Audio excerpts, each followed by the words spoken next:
Hi folks, welcome to this video on information processing, part of the ASPE course. Basically what we're going to look at here today, the information processing models, Welford and Whiting, and the role of selective attention, what that plays in dealing with information. Information processing then, what is it? It's basically a term describing how we receive information, make sense of it, and decide what we're going to do. That's basically what it is. So every information processing model is basically made up of three phases. Number one, is stimulus ID. You identify a stimulus in the environment. Stage two, you then essentially select which response is appropriate. So based on which stimulus, decide what I'm going to do. And then, once I've selected or decided what I'm going to do, I'll then do it. And we call that response programming. And I'm going to run out of space. Okay, but you get what I mean. Okay, so they're the three stages of any information processing model. Unfortunately, it's not that simple. It goes a little bit more complicated, and this is what we're going to look at now. Now, I apologise for taking these very crude pictures, but you'll just see exactly what they are. Okay, we've got the Welford model on the left-hand side, and we've got the Whiting model. So there's the Welford model, and there's the Whiting model. But they're basically based on what we've said before. Things that take place and how do we make sense of them and how do we do what we've got to do, right? As you can probably see, they've both got a display or input from the display, which is basically a push term for the environment, okay? What is going on in your environment, okay? Here's where they slightly differ, but again, they work on the same things. Sense organs, okay? If I draw a line down here, Whiting calls them receptor systems. They are the same thing. Sense organs are receptor systems, and there's four that we're obsessed with in sport.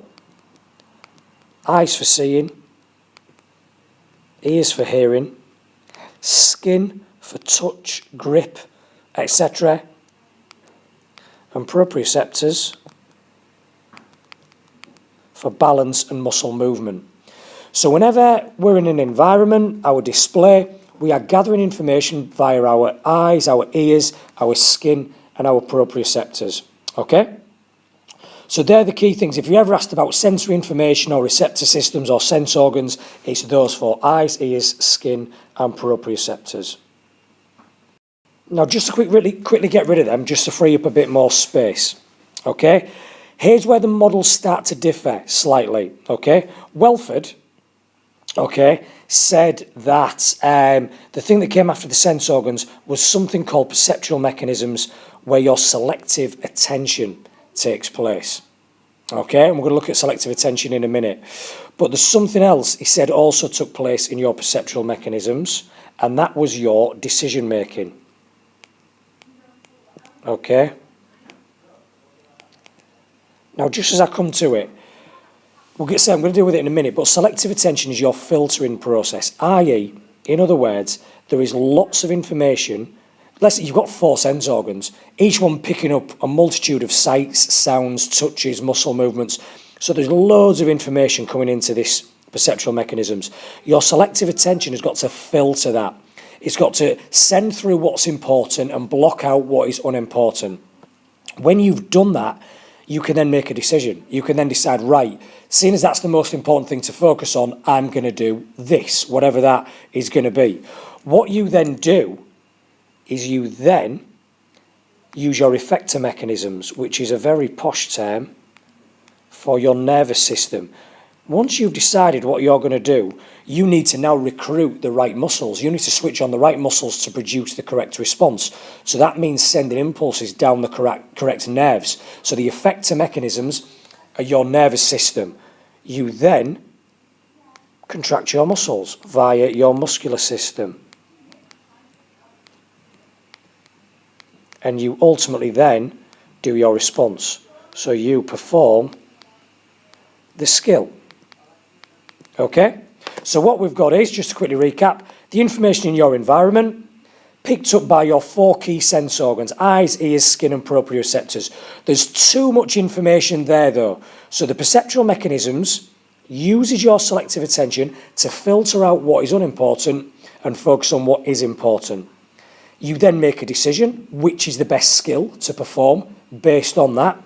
So you then send impulses down the correct nerves. You switch on the right part of the nervous system. You then contract the muscles in your muscular system, and then you perform the skill. Okay? So it's nothing too difficult. What you then do is you then feedback. Intrinsic feedback, feedback from within me, extrinsic feedback, feedback from a coach. So how did it feel to you? How did it sound to you? How did it look from your point of view? How did it look from your coach's or your teammates' point of view? Now, Whiting agrees to a large extent, but there are just a couple of differences, okay?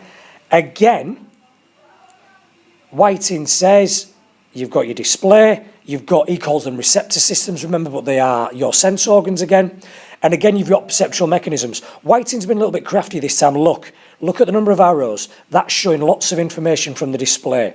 The sense organs pick up on all of that information. But look, now we've only got one arrow coming out of the perceptual mechanisms. Why? Whiting agrees your selective attention takes place in your perceptual mechanisms. It's very, very important that it does. However, here's where Whiting disagrees with Welford. Whereas Welford says your decision-making also takes place in your perceptual mechanisms, Whiting says that's too important, that's too big a job for it to be crammed in a box with something else. So he gave another box, translatory mechanisms, and he said this is where your decision-making takes place, inside your translatory mechanisms. Okay? But then again, you've got your effector mechanisms, your nervous system, okay? You've then got your muscular system, so your muscles contracting in order to produce your response, and then you've also got your different types of feedback, which will ultimately affect how you perform the skill the next time. So there are a lot of similarities between these two models. What I would say is this: we've never seen Welford or Whiting come up as a blank diagram. So I think it's massively unlikely that you're going to have to label one from scratch. However, what have we seen? We've seen questions on identifying the sense organs or the receptor systems, so you need to know them. We've had questions on defining perceptual mechanisms, translatory mechanisms, and effector mechanisms. So you need to know that perceptual mechanisms is your selective attention, translatory mechanisms is your decision-making, and effector mechanisms is the posh term for your nervous system. So we have had questions on that. The only time we have ever had an information processing model come up on the exam where there's been a blank box on there or something for you to label was where these boxes were blank, i.e. arrows going back the wrong way. What does that mean? If arrows are going back the other way, it's feedback. Okay, we are feeding back, and there are two types, intrinsic and extrinsic. So they're the two key models associated with information processing. So finally then, this idea of selective attention, okay? Like we've said, it takes place in your perceptual mechanisms, okay? So if I just quickly write A in brackets, takes place in perceptual mechanisms. Okay, that's what we need to remember. What is it? It's a filtering process. How does it work? Okay, you've got your senses there, the four senses that we've spoken about. Eyes, so there's I know you love my artistic skills, those of you who've seen my videos before. There's a brilliant eye, looking out sideways. There's a fantastic ear. I'm not going to draw skin, because I wouldn't know how to. And I'm certainly not going to draw proprioceptors because I haven't got a clue on that. Okay? But there are your four senses. Bombarding you with information, bombarding your brain with information, constantly gathering information from your environment. So what does the selective attention do? As I said, it's one big filter, and it says block out, block out, block out, focus on that one thing that you decide is the most important. What do pros do? What do elite performers do? They decide very quickly which is the most important thing out of all these things in the display. And therefore they can filter that one thing through and filter all the irrelevant things out. What does a novice not do too well? They struggle to pick out which is the most important thing. Hence why novices make a lot of mistakes. Think of a classic 2v1 drill where the novice is the one defender. How are the two attackers going to get around them 9 times out of 10? Because the novice doesn't know what to focus on and what to focus out. Do I focus on the ball? Do I focus on player A? Do I focus on player B? Do I look at the gaps between them? By the time they've decided what to do, the 2 players around them. So, that's the role of the selective attention is to filter, okay? So, classic 2-mark question. I'll just write in there 2 marks. What is the role? What is the point? Why have a selective attention? Mark number 1, it allows you to focus/filter through important information. Okay, that's its number 1 job. But you'll also get a mark for saying that its job is also to block out or ignore unimportant information. So they're 2 marks. For a 2-mark question, what is your selective attention? It allows you to focus or filter through important information or block out and ignore unimportant information. What will most pro performers do? Block out the crowd. They're unimportant. Yes, I want their support, but when I'm trying to perform a skill, when I'm trying to put a penalty in, when I'm trying to kick a conversion, when I'm trying to score a free throw, I want to block out the crowd and just focus on me and the skill that I'm about to do. Okay? So that is the role of the selective attention. Now, the typical follow-up question to that, what is the role of selective attention, or what is selective attention, or how do we use selective attention, is how as a coach can you improve selective attention? Like I said to you earlier on, beginners aren't great at picking out and filtering through the important things. They often focus on and filter through the unimportant things, and that's why they get it wrong. So how do you improve that as a coach? How do you teach your performers to filter through the correct things? Well, number 1, believe it or not, this isn't in any order, but train in front of a crowd. Now, you might be thinking, surely that's going to increase the distractions. Yeah, that's the point. You're going to train them in front of a crowd so they learn to block them out, so they get good at filtering out irrelevant information. What do Man City do at the start of pre-season? They do a lot of their pre-season training in the Etihad Arena in front of 20,000 people. It gets the players using their selective attention, gets them used to blocking out the crowd even before the season started. So that's quite a good strategy, okay? A second important one is using intense stimuli.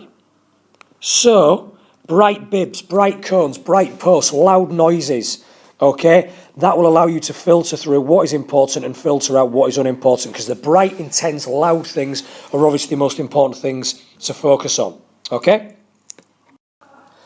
Obvious one, practice coupled with mental rehearsal. The more they practice, the more they will learn what is important and what can afford to be ignored.